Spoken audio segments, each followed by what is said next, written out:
भरोसा।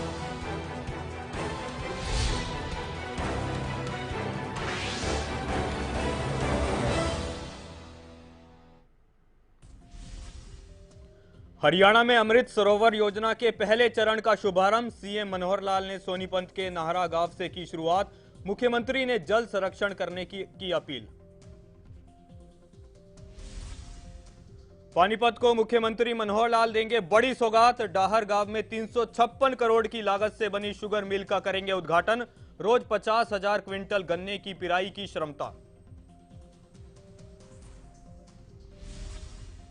एक बार फिर सामने आई हरियाणा कांग्रेस की गुटबाजी। रणदीप सुरजेवाला बोले, कुलदीप बिश्नोई होते एक बेहतरीन अध्यक्ष। कांग्रेस को बिश्नोई जैसे नेताओं की जरूरत।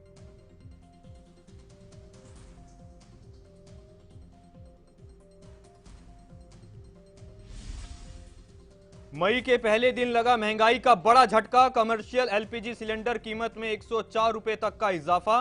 दिल्ली में कमर्शियल सिलेंडर के दाम बढ़कर हुए 2,355 रुपए।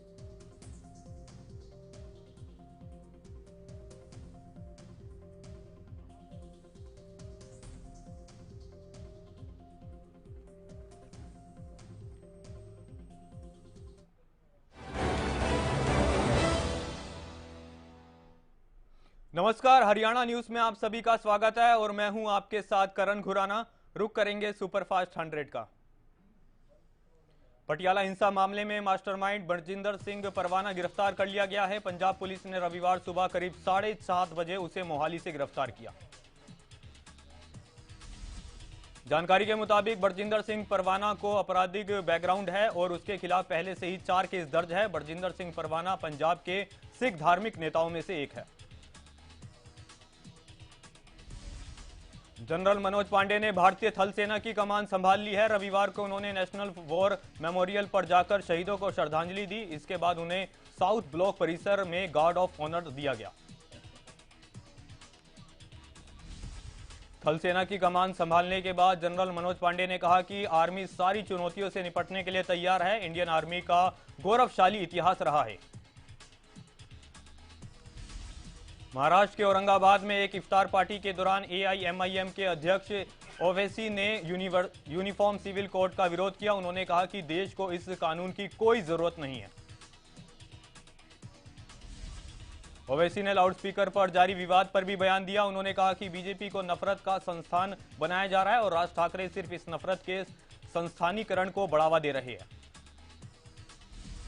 ओवैसी ने कहा कि देश में नेताओं के बीच खुद को सबसे बड़ा हिंदुत्व बताने की होड़ मची हुई है और टीआरएस को छोड़कर सभी इस रेस में लगे हुए हैं। शिवसेना के राज्यसभा सांसद संजय राउत ने राज ठाकरे पर तंज कसा। उन्होंने कहा कि राज ठाकरे महाराष्ट्र के ओवैसी है जो सिर्फ वोट काटने के लिए बने हैं।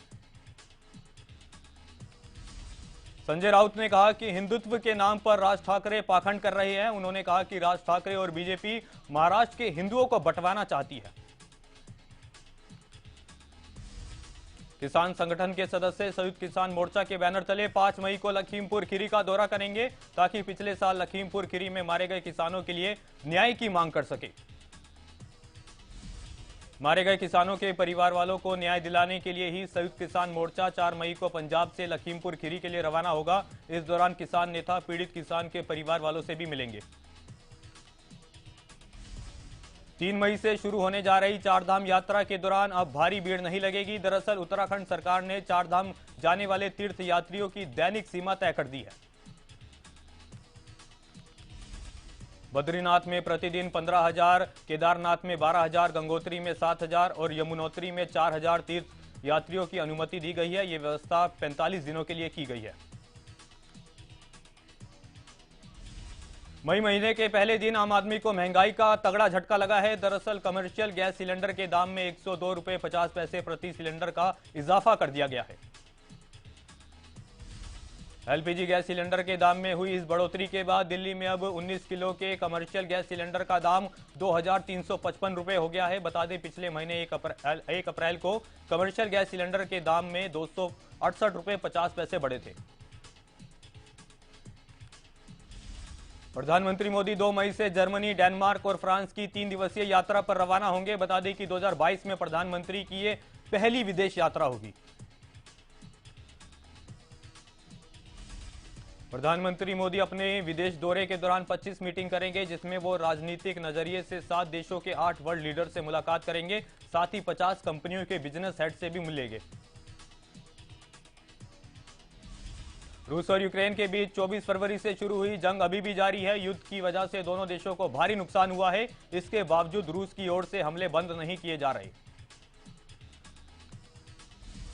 रूस और यूक्रेन की जंग के बीच अब यूरोपीय देश भी खुलकर यूक्रेन की मदद के लिए आगे आ रहे हैं। इसी कड़ी में नॉर्वे ने यूक्रेन को मिस्टीरियल एंटी क्राफ्ट मिसाइल सिस्टम देने का बात कही है।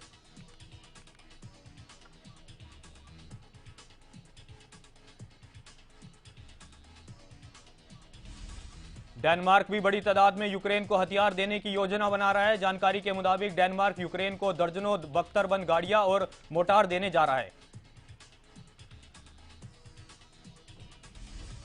रूसी सैनिकों ने कीव की 12 बस्तियों में गोलीबारी की। इस हमले में एक स्कूल और एक अस्पताल समेत 36 मकान ध्वस्त हो गए। इस फायरिंग में कई लोगों के भी मारे जाने की खबर है।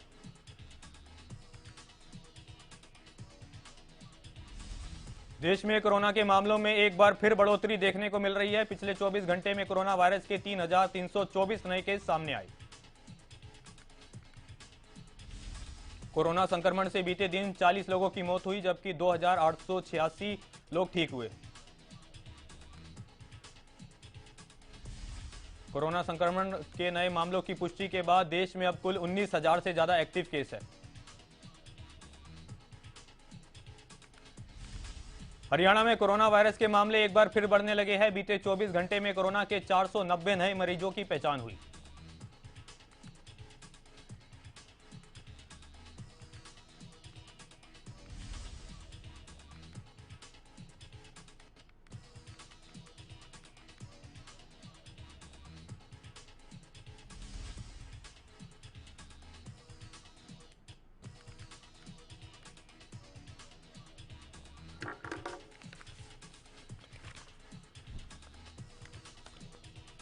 पिछले 24 घंटे में 400 कोरोना मरीज रिकवर होकर घर भी लौटे हैं। बीते एक दिन में 33,000 से ज्यादा लोगों को कोरोना वैक्सीन की पहली और दूसरी डोज लगाई गई।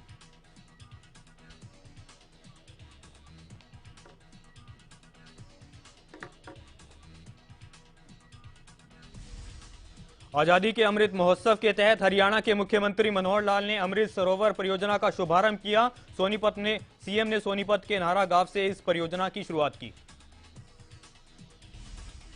कार्यक्रम को संबोधित करते हुए सीएम मनोहर लाल ने कहा कि 15 अगस्त तक हरियाणा में 8,000 तालाब बनाएंगे। तालाब के पानी को स्वच्छ करेंगे ताकि पानी सिंचाई के लिए भी इस्तेमाल किया जा सके।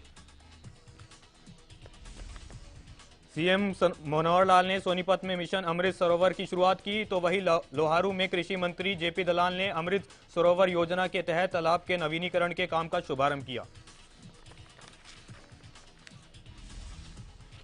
तालाब के नवीनीकरण पर 50 लाख की लागत आएगी। इस योजना के तहत तालाब के चारों तरफ पैदल चलने के लिए पगडंडी का निर्माण भी करवाया जाएगा।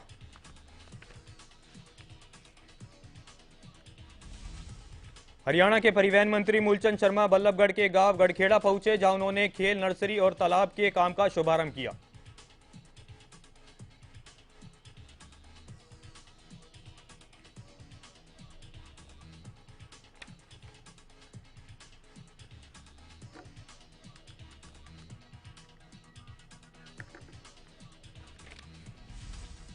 इस मौके पर मूलचंद शर्मा ने लोगों से पानी बचाने की भी अपील की और घर में शादी और कुआं पूजन के मौके पर एक पौधा लगाने को कहा।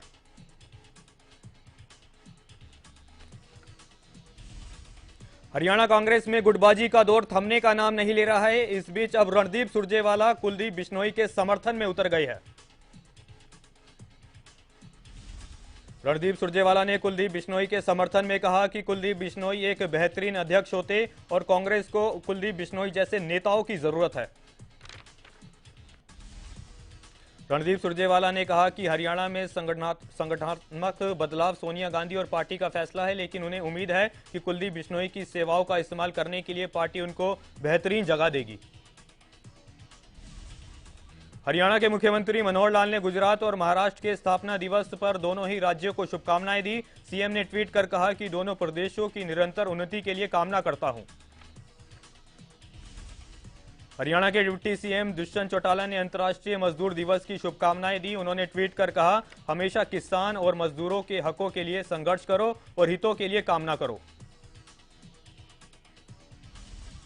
हरियाणा कांग्रेस की पूर्व अध्यक्ष कुमारी शैलजा ने भी अंतर्राष्ट्रीय मजदूर दिवस की शुभकामनाएं दी। उन्होंने ट्वीट कर कहा कि देश के निर्माण और विकास में मजदूरों का योगदान अतुलनीय है। गुलाचिका में नारी शक्ति सम्मान समारोह का आयोजन किया गया, जिसमें महिला आयोग की राष्ट्रीय अध्यक्ष रेखा शर्मा और आयुष विभाग हरियाणा के निर्देशक संगीत नेहरा ने शिरकत की। नारी शक्ति सम्मान समारोह महिलाओं को उनके अधिकारों के प्रति जागरूक करने के उद्देश्य से किया गया था। इस बीच महिला आयोग की राष्ट्रीय अध्यक्ष ने कहा कि महिलाएं आज किसी भी क्षेत्र में पुरुषों से पीछे नहीं हैं। रेवाड़ी के सोमानी इंजीनियरिंग कॉलेज में धूमधाम से मजदूर दिवस मनाया गया। इस मौके पर कॉलेज के छात्र छात्राओं ने कई सांस्कृतिक कार्यक्रम पेश किए। अंबाला में लगातार लग रहे बिजली कटों के चलते इन्वर्टर बैटरी की मांग जोर पकड़ने लगी है। पिछले करीब 10 सालों में मंदी का सामना कर रहा इन्वर्टर बैटरी का व्यापार एक बार फिर चल पड़ा है। अंबाला में राशन की दुकान की तरह इन्वर्टर बैटरी की दुकानों पर भारी भीड़ देखने को मिल रही है। वहीं दुकानदार स्टॉक न होने की बात कर रहे हैं। दुकानदार ने बताया कि बिजली के कट लगने से अचानक इन्वर्टर बैटरी की डिमांड बढ़ गई है। ऐसे में अब इतना बढ़ गया है कि दुकान पर 7 कर्मचारी है जो लगातार लोगों की सेवा में लगे हैं। फरीदाबाद के नांगल रोड पर लोगों ने बिजली कट और पानी की समस्या को लेकर सड़क पर जाम करके प्रदर्शन किया और सरकार और प्रशासन के खिलाफ जमकर नारेबाजी की। लोगों ने कहा कि क्षेत्र में काफी समय से पानी भी नहीं आ रहा है, जिसके चलते लोगों को काफी परेशानी का सामना करना पड़ रहा है, लेकिन अभी तक इसे लेकर कोई कदम नहीं उठाए गए। बढ़ती गर्मी के चलते मौसम विभाग ने अलर्ट जारी कर दिया है। बता दें कि अलर्ट के तहत दोपहर 12 से 4 बजे तक घर से बाहर ना निकलने की सलाह दी गई है। फरीदाबाद में लगातार पावर कट के कारण लोगों को पीने के पानी की समस्या झेलनी पड़ रही है। पीने की सप्लाई न होने के चलते लोगों को बाहर के टैंकरों से पानी खरीदना पड़ रहा है। बढ़ती गर्मी के चलते लोगों को काफी दिक्कतों का सामना करना पड़ रहा है। बता दें कि अप्रैल के महीने में ही तापमान 44 डिग्री के पार पहुंच गया है। गर्मी के चलते फतेहाबाद के चौक चौराहों और बाजार सुनसान नजर आए। वहीं लगातार पावर कट ने भी लोगों की मुसीबत बढ़ा दी है।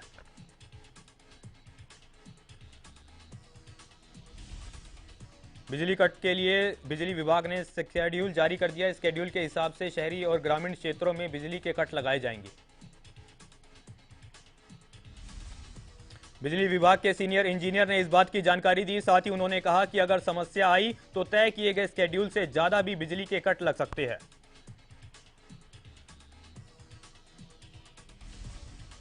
भारतीय किसान यूनियन चडूनी ग्रुप के कार्यकर्ताओं ने बिजली घर कार्यालय के बाहर प्रदर्शन किया। इस दौरान उन्होंने अधिकारियों के खिलाफ जमकर नारेबाजी की।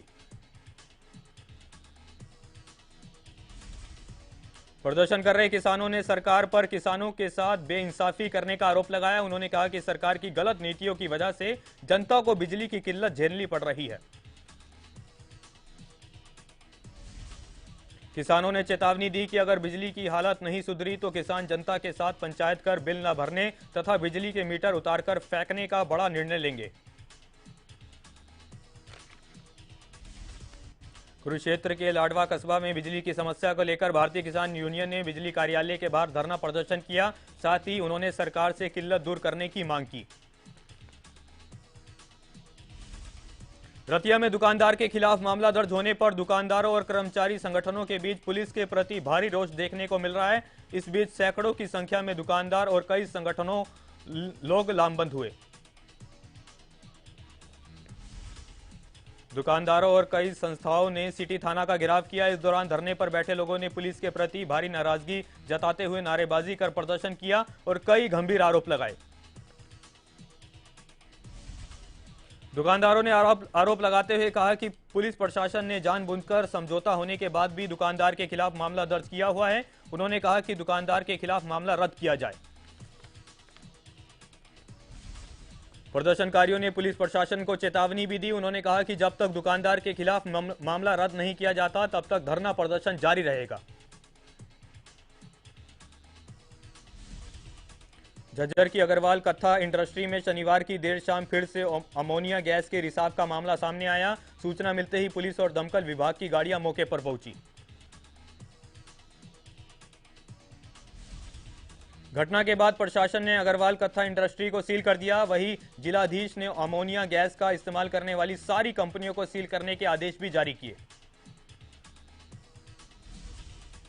स्थानीय लोगों ने फैक्ट्री के मालिक के खिलाफ जमकर हंगामा किया। इस दौरान उन्होंने आरोप लगाया कि फैक्ट्री मालिक ने फैक्ट्री हटाने के लिए 1 हफ्ते का समय मांगा था, लेकिन उसके बाद भी फैक्ट्री को चलाया गया। विजिलेंस टीम ने चरखी दादरी के सदर थाना में एएसआई विक्रम सिंह को रिश्वत लेते हुए रंगे हाथों काबू किया। इस दौरान टीम ने एएसआई से 25,000 रुपए भी बरामद किए। विजिलेंस टीम ने बताया कि आरोपी एएसआई ने एक व्यक्ति को केस के निकालने के लिए रिश्वत मांगी थी। साथ ही उन्होंने बताया कि इस मामले को लेकर एएसआई को कोर्ट में पेश किया जाएगा। पानीपत के ज्योति कॉलोनी में एक युवक का शव फंदे में लटका हुआ मिला। मृतक के परिजनों ने हत्या की आशंका जताई है। उन्होंने बताया कि मृतक के शरीर पर चोट के निशान हैं। घटना की सूचना मिलते ही पुलिस मौके पर पहुंची और शव को पोस्टमार्टम के लिए भेजा। वहीं पुलिस ने कहा कि पोस्टमार्टम की रिपोर्ट होने के बाद ही मौत के कारण का पता लग पाएगा।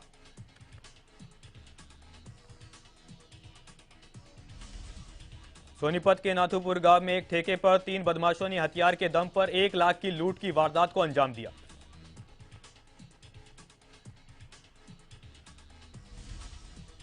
लूट की वारदात को अंजाम देने के बाद लुटेरे मौके से फरार हो गए, लेकिन लूट की पूरी वारदात सीसीटीवी कैमरे में कैद हो गई है।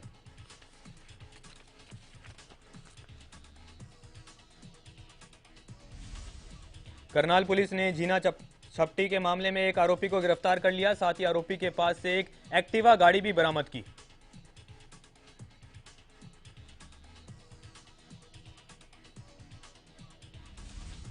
पुलिस ने इस मामले में एक आरोपी को पहले ही गिरफ्तार कर लिया था। वहीं पुलिस ने तीसरे आरोपी की छानबीन शुरू कर दी है।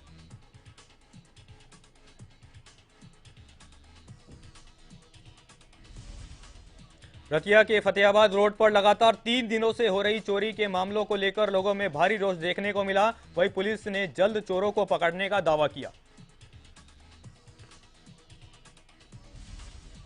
रतिया के फतेहाबाद रोड पर पिछले 3 दिनों से लगातार चोरी के मामले सामने आ रहे हैं। इस दौरान चोरों ने 7 दुकानों को निशाना बनाकर हजारों रुपए लेकर फरार हो गए। झज्जर के चरखी दादरी रोड पर एक कार पेड़ से टकरा गई। इस हादसे में कार में सवार एक युवक की मौके पर ही मौत हो गई। वहीं 2 लोग घायल हो गए। सूचना मिलते ही पुलिस मौके पर पहुंची और घायलों को तुरंत अस्पताल में भर्ती कराया। वहीं शव को पुलिस ने पोस्टमार्टम के लिए भेज दिया है।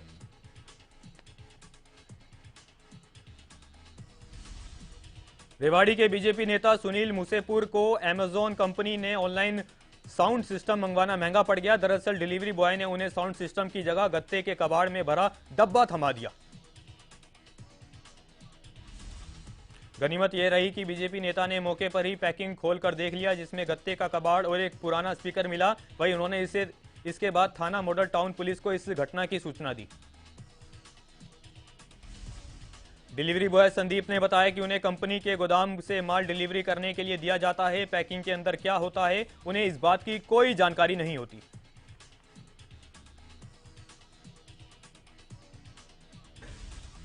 यमुनानगर में बीती रात बदमाशों ने गन पॉइंट पर लूट की वारदात को अंजाम दिया। 2 बाइक सवार युवकों को बदमाशों ने पहले लिफ्ट के बहाने रोका और फिर बाइक छीनकर मौके से फरार हो गए। वारदात के बाद यमुनानगर के सेक्टर 17 थाना की पुलिस मौके पर पहुंची और बदमाशों की तलाश में कई जगह दबिश दी, लेकिन अभी तक बदमाशों का कुछ पता नहीं लग पाया है। पीड़ित वंश के पिता ने बताया कि चोरी की घटनाएं यमुनानगर में बढ़ती जा रही है। ऐसे में उन्होंने पुलिस प्रशासन से मांग करते हुए कहा कि बदमाशों पर सख्त से सख्त कार्रवाई की जाए।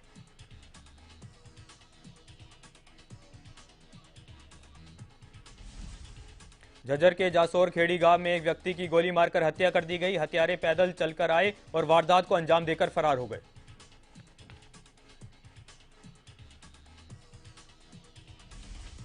मृतक की पहचान जासौर खेड़ी के निवासी ओमबीर के तौर पर हुई है। वारदात के वक्त ओमबीर अपने दो दोस्तों के साथ नहर के पास शराब पी रहा था। वारदात के बाद मृतक ने दोनों दोस्त भी फरार चल रहे हैं।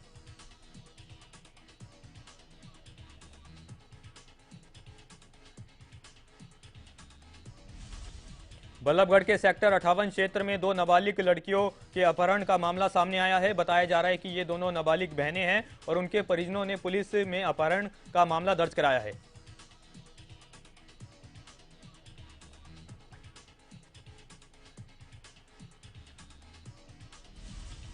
पुलिस ने भी तुरंत मामला दर्ज कर जांच शुरू कर दी है। वहीं इस तरह दिन दिहाड़े नाबालिगों के अपहरण से लोगों में भारी रोष देखने को मिल रहा है।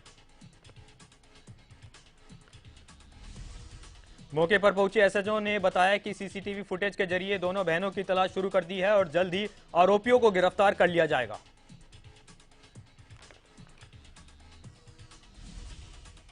पाकिस्तान में इमरान खान के नए पीएम शहबाज शरीफ के खिलाफ बड़ा आंदोलन छेड़ने का ऐलान किया। इमरान खान ने ऐलान किया कि वो मई के आखिरी हफ्ते में लाखों समर्थकों के साथ राजधानी इस्लामाबाद की ओर मार्च करेंगे।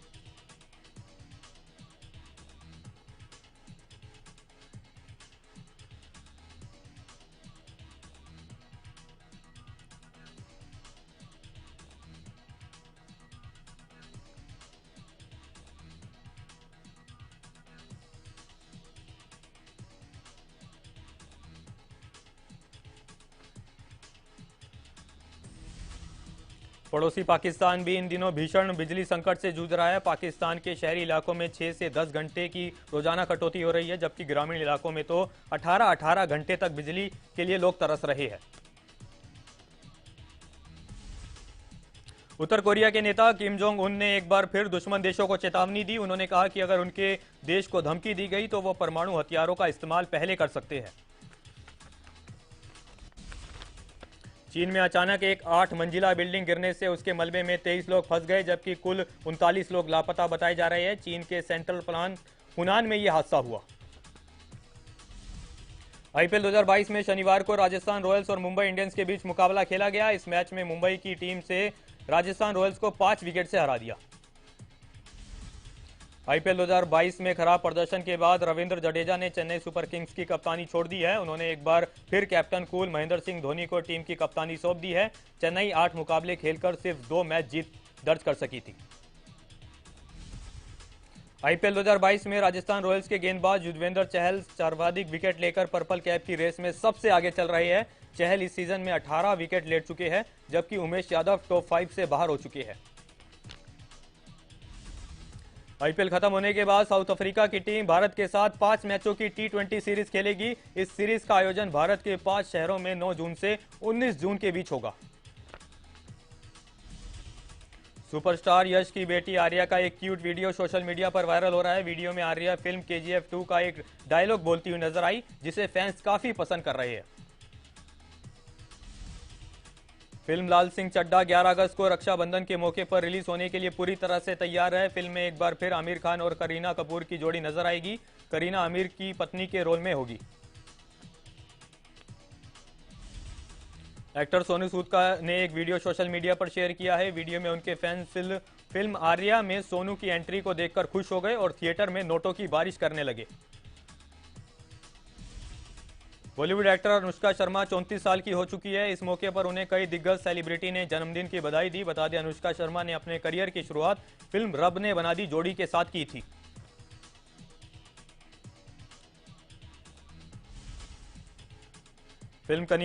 सिंगर कनिका कपूर ने पाकिस्तानी गाना चोरी करने के आरोपों पर चुप्पी तोड़ी। उन्होंने कहा कि हम में से किसी की ये मकसद नहीं था कि हम कहीं से भी बेहूबूरिया गाने को चुराए और गाने लिखने वाले शख्स को क्रेडिट ना दे।